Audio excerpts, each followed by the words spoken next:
Welcome दोस्तों, आज से एक नया सीरीज शुरू करने वाला हूँ। बेहतरीन फिल्मों का एनालिसिस करूंगा और आज पहला एपिसोड है। पहला एपिसोड में मैं डिस्कस करूंगा Italian new realism film movement से आने वाला एक बेहतरीन मूवी बाइसाइकिल थिप्स के बारे में, जिसको डायरेक्ट किया है विटोरियो डी सिका ने और कहानी लिखा है सीजारे जेबेटनी ने। इस मूवी को दुनिया की सबसे बेहतरीन मूवी में से माना जाता है, ऑल टाइम ग्रेट में से माना जाता है। और इसको क्यों ऐसा माना जाता है और ये न्यू रियलिज्म फिल्म मूवमेंट से कैसे बिलोंग करता है, ये सब हम लोग इस वीडियो में डिस्कस करेंगे। कहानी में दिखाया जाता है कि सेकेंड वर्ल्ड वॉर के बाद इटाली पूरी तरह से टूट गया है। चारों तरफ टूटा ही टूटा इमारतें वगैरह है, बिखरा पड़ा है, पॉवर्टी बहुत ज्यादा है, बहुत ज्यादा गरीबी है, लोगों को दो वक्त की खाना मिल नहीं रहा है। रोमा सिटी को यहाँ पर दिखाया जाता है और वहां पर एंटोनियो रिसी नाम का एक डेली वेज लेबरर की लाइफ को दिखाया जाता है, जो अपने बीवी मारिया और दो बच्चों के साथ रहता है। एक बच्चा 6 या 7 साल का होगा जिसका नाम ब्रूनो है और एक बच्चा अभी अभी जन्मा है। एंटोनियो के पास काम नहीं है, काम की तलाश में है। अगर काम नहीं मिलेगा तो 2 वक्त की रोटी अपने फैमिली के लिए वो दिला नहीं पाएगा, इसलिए काम की तलाश में वो लगे हैं। उसके बाद एंटोनियो को एक जॉब ऑफर होता है। ये एड वगैरह जो होता है, पोस्टर वगैरह होता है, वॉल में चिपकाना होता है, उस तरह की जॉब है। उस जॉब को पाने के लिए उसको एक साइकिल होना जरूरी है, लेकिन उसके पास तो पैसा नहीं है एक साइकिल खरीदने के लिए। तो उसका जो बीवी है मारिया, वो क्या करते हैं, कुछ चीजें गिरवी रखकर थोड़ा पैसा इकट्ठा करके एंटोनियो को देता है एक साइकिल खरीदने के लिए। तो एंटोनियो उस पैसा से एक साइकिल खरीद लेता है और काम करना शुरू करता है। पहला दिन में ही जब वो पोस्टर चिपकाए रहता है, उसी समय उसका साइकिल एक आदमी लेकर भाग जाता है, मीन्स चोरी हो जाता है उसका साइकिल। उसके बाद वो उसके पीछे भागता है, लेकिन उसे उसका हाथ नहीं लगता है। उसके बाद वो पुलिस के पास जाता है, लेकिन पुलिस भी हाथ ऊपर कर देता है, उसका कुछ सहायता वगैरह नहीं करता है। उसके बाद एंटोनियो और उसका जो बेटा था 6-7 साल का ब्रूनो, वो निकल पड़ते हैं साइकिल को ढूंढने के लिए। साइकिल को ढूंढने के लिए वो अलग अलग जगह में जाते हैं, शोर बाजार जैसे जगह में जाता है, अलग अलग गलियों में जाता है, अलग अलग लोगों से मिलता है, बहुत सारा एक्सपीरियंस भी होता है, लेकिन उन लोगों को साइकिल वगैरह नहीं मिलता है। बहुत हताश होता है दोनों ही, और एंटोनियो तो खास करके हताश होता है। लेकिन अगर साइकिल नहीं मिला तो वो काम कैसे करेगा, तो उसको अगर पैसा नहीं मिलेगा तो वो अपने फैमिली को कैसे पाल पाएगा, इसके लिए वो टेंशन में आता है। तो अंत में ये दिखाया जाता है कि वो डिसाइड करता है कि वो दूसरे किसी का साइकिल चोरी करेगा और उस साइकिल को लेकर वो काम शुरू करेगा। लेकिन वो बेसिकली तो ईमानदार आदमी है, वो तो चोर नहीं है। वो एक कदम उठाने के लिए मजबूर हो जाता है, जो इकोनॉमी के लिए प्रेशर होता है उसके ऊपर, इसलिए वो मजबूर हो जाता है।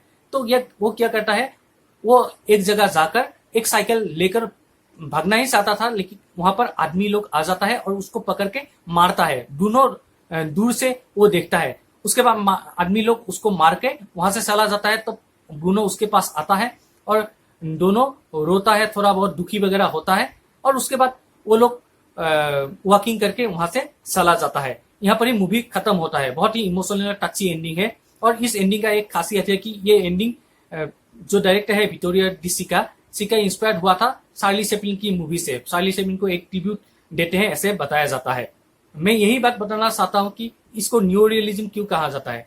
देखिए दोस्तों, क्योंकि उस टाइम क्या था, वर्ल्ड वॉर के ठीक पहले चारों ओर एक फैसिस्ट टाइप का गवर्नमेंट था।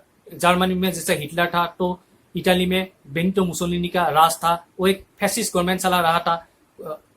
लोगों के ऊपर जो उनके नीतियां थे वो थोपते जा रहा था। वो नीतियां लोगों को पसंद आए या ना आए वो देखता नहीं था, नीतियों को मानना है सिर्फ लोगों को। और उन नीतियों से लोगों को बहुत सारा तकलीफें फेस करना पड़ रहा था। तो वर्ल्ड वॉर 2 के बाद बहुत ज्यादा इकोनॉमिक क्राइसिस आया था। अमीर आदमी है वो तो अमीर ही रहेंगे, और जो गरीब आदमी है वो तो गरीब और ज्यादा गरीब होते जा रहा है। वो क्लास डिफरेंस यहाँ पर दिखाया। इसलिए न्यू रियलिज्म बोला जाता है कि एक नया तरीके का जो इकोनॉमिक क्राइसिस वगैरह आया है, इसमें दिखाते हैं बहुत अच्छी तरीके से। उसके बाद ये बताते हैं कि एक लीडर तो वॉर लड़ते हैं अपने ईगो के लिए, अपने पर्सनल गेन्स वगैरह के लिए, लेकिन वो लोग जो साधारण जनता है उन लोगों के बारे में सोचता नहीं है। साधारण जनता जो है वो स्ट्रगल करता है। जैसे कि इटाली में साधारण जो जनता है वो लोग बहुत तकलीफों से गुजरते हैं, उन लोग के लाइफ बहुत तकलीफों से गुजरते हैं। अब किस तरीके की ट्रेजेडी ला सकता है इंसानों के ऊपर, लोगों के ऊपर, वो बहुत ही अच्छी तरीके से यहाँ पर दर्शाता है और दिखाता है ये मूवी। उसके बाद दोस्तों आता है कि यहाँ पर जो दिखाया जाता है कि एंटोनियो और ब्रूनो बाप और बेटा दोनों निकल पड़ते हैं साइकिल ढूंढने के लिए। एक सर्वाइवल की बात है, वो तो ढूंढना ही पड़ेगा। और ढूंढते ढूंढते क्या होता है दोस्तों, बाप और बेटा जो मॉडर्निटी है, जो एक मेटेरियलिस्टिक वर्ल्ड बनते जा रहा है, उसमें दोनों खोसा गया था। दोनों एक दूसरे को पहचान नहीं पा रहा था। दोनों तो एक साथ ही रहते हैं, एक सेट के अंदर ही रहते हैं, लेकिन ये जो समाज व्यवस्था है उसमें जो न्यू वर्ल्ड की तरह हम लोग मूव कर रहे हैं, वो बाप और बेटा भी एक दूसरे को पहचान नहीं पाता है। मीन्स फिजिकली पहचान पाना एक अलग बात है और इमोशनली और मेंटली पहचान पाना एक अलग बात है। जो एक इमोशन होता है उस तरीके से हम लोग पहचान नहीं पाते हैं। दोनों का क्या है, बाप को एक नई तरीके से पहचान पाता है, डिस्कवर कर पाता है, और बाप भी, एंटोनियो भी अपने बेटे ब्रूनो को डिस्कवर करता है। न्यू रियलिस्टिक वर्ल्ड की तरफ हम लोग बढ़ रहे हैं, इस बात को दर्शाते हैं।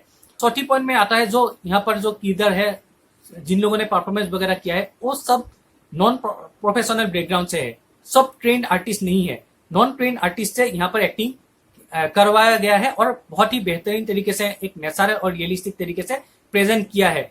और उस टाइम का जो एक ट्रेंड था कि हॉलीवुड स्टाइल स्टूडियो में शूटिंग करना और आर्टिफिशियल लाइट और आर्टिफिशियल साउंड के साथ शूटिंग करना, वो सबको रिजेक्ट करते हुए यहाँ पर क्या ओरिजिनल जो लोकेशन वगैरह है, जो टूटा हुआ रोम है, उस टूटा हुआ रोम को बैकड्रॉप पे रखते हुए फिल्म का शूटिंग करता है। और यहाँ पर जो साउंड और लाइट का जो यूज किया गया है वो भी ओरिजिनल ही यूज किया गया है।